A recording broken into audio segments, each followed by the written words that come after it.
In this video, I'm going to talk about polynomials. And first, we're going to answer the question, what is a polynomial? Okay, so what is a polynomial? Well, it's something that looks like this.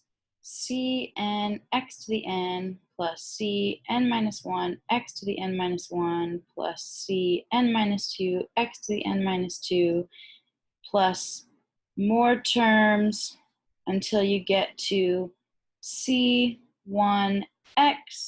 plus C0. So this right here is the general form of what a polynomial looks like.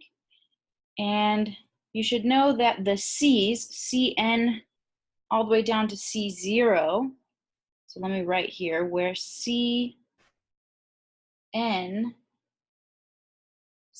minus 1 dot dot dot C0 are real numbers and are called coefficients.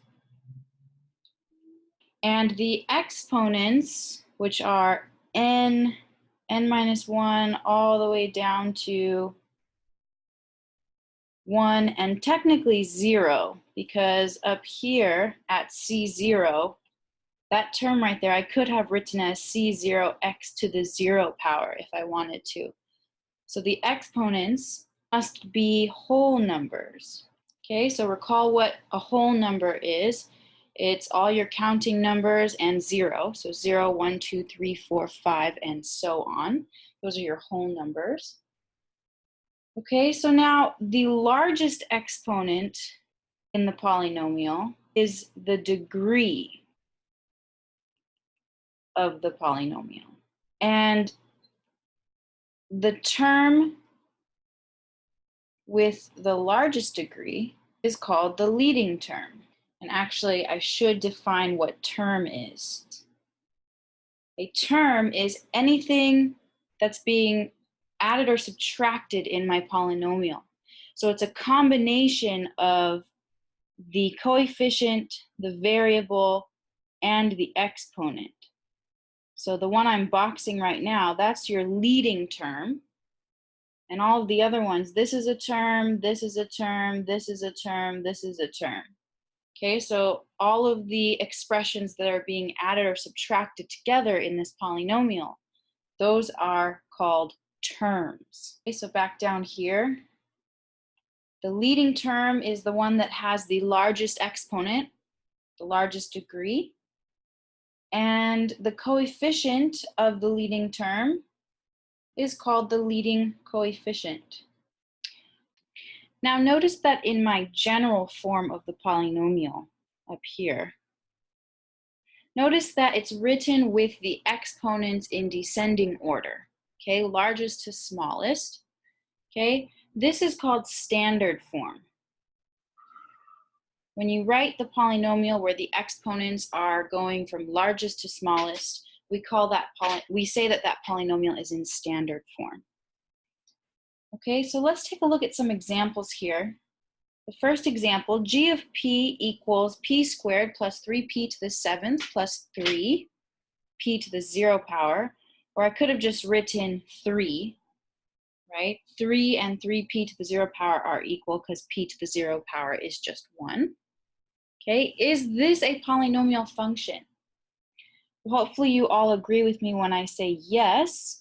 And we know that it's a polynomial function because the exponents are all whole numbers, and the coefficients, there's a secret 1 right here, those coefficients are all real numbers. Okay, so we know it is a polynomial function, and so what is the degree of this function? What is the degree of this polynomial? Well, remember the degree is the largest exponent, so we can see that the degree is 7. The largest exponent. And what are our terms? Those are the things being added or subtracted. So we can see that we have 3 terms, p squared, 3p to the 7th, and 3, or 3p to the 0, which I already said was the same as just 3. Okay, let's take a look at the next example. P of m equals 2m squared plus m to the 1/2 plus 3 plus m to the negative 2nd power. Is this function a polynomial function? So hopefully most of you are thinking no, and and hopefully you can tell me why. If you look at the exponents, -2 and 1/2, those exponents are not whole numbers. Okay, and we require the exponents to be whole numbers if we want to call the function a polynomial function. Okay, so no, this is not a polynomial. Okay, let's take a look at the next example. G of t equals e to the t. Is this a polynomial function? Okay, so before I answer this question, I want you to remember that e here is a symbol that represents the number that is approximately 2.8. E is approximately 2.8. So it is a number. E is a number. It's not a variable in this function. What is my variable? Well, you can see that that t right there is telling us that our input variable is t. So my variable is t, which means that the exponent here is a variable. Now, is that allowed in a polynomial? Are we allowed to have variables as exponents in polynomials? Well, if you remember, I said that the exponents have to be real numbers. Nowhere did I say that they can be variables. Okay, so in this case, because our exponent is a variable, this function is not a polynomial. So no, it is not a polynomial function. Okay, so now that we understand what polynomials are, let's go ahead and talk about graphs of polynomials, and let's try to understand tail end behavior. Okay, so I'm going to read this little box here. It says, to graph the tail ends of the function, you must have the equation of the polynomial in standard form. Then look at the degree and the leading coefficient, which is the number attached to the variable with the largest exponent, to determine one of the four following cases. If the degree is even and the leading coefficient is positive, then the graph tends up on both sides. Option 2, if the degree is even and the leading coefficient is negative, then the graph tends down on both sides. Option 3, if the degree is odd and the leading coefficient is positive, then the graph tends up on the right and down on the left. Option 4, if the degree is odd and the leading coefficient is negative, then the graph tends up on the left and down on the right. Okay, so for the graph of a polynomial, notice in all four of these options, the middle section here is represented by a dashed curve. That's just because we might not know what's happening in the middle of the graph. We know that it's connected the entire way. So if you were to draw the polynomial, you wouldn't pick up your pencil at all in the middle of the graph. But we might not know exactly what it looks like in the middle. But we can determine the tail ends, or in other words, what's happening at the ends of the polynomial. And what we're saying here is that there's only four options. Either both ends point up, like this one, or both ends point down, like this one, or the left side points down and the right side points up, or the left side points up and the right side points down. Those are the only options. And the way we tell is exactly what I just read in these four paragraphs here. You look at the leading coefficient and the degree, and that's going to tell you what's happening to the tail ends. So for example, for this first option here, let's pick a simple example. It says if the degree is even and the leading coefficient is positive. So I'm going to make my leading coefficient 1, and I'm going to make my degree 2, and I'm just going to look at the function or the polynomial x squared. Actually, let's write f of x equals x squared. Okay, so x squared, you can see my degree is 2, and my leading coefficient is positive because it's positive 1. The graph of f of x equals x squared looks like this. Well, I didn't draw it very accurately because it touches the origin, but here. Okay, so the graph of x squared, f of x equals x squared, or y equals x squared, looks like that. So notice that both ends point up. Okay, an example of the second option, it says if the degree is even and the leading coefficient is negative. So let's take a look at f of x equals negative x squared. Okay, my degree is even, it's 2, and my leading coefficient is negative because it's negative 1. The graph of this function looks something like this. Okay, f of x equals negative x squared, both ends point down.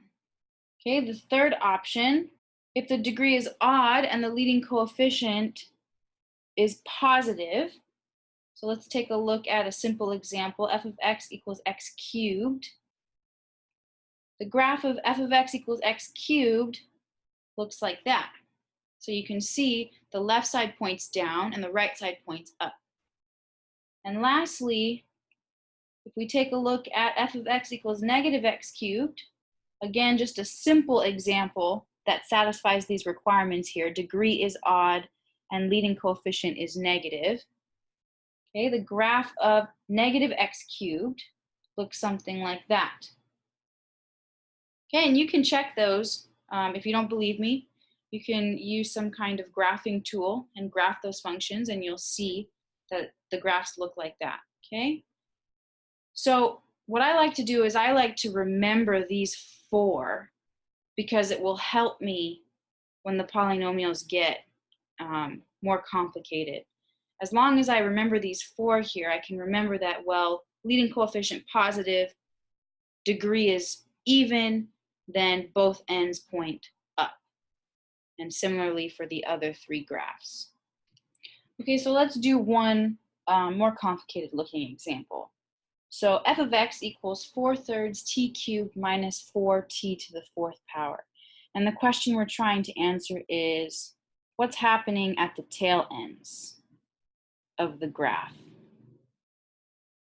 Okay, so if I wanted to know what the graph of this polynomial function looks like at the tail ends, let's analyze this and figure that out, okay? So we said that we need to find the leading term because the leading term is what's going to tell us what's happening at the tail ends. So what is my leading term here?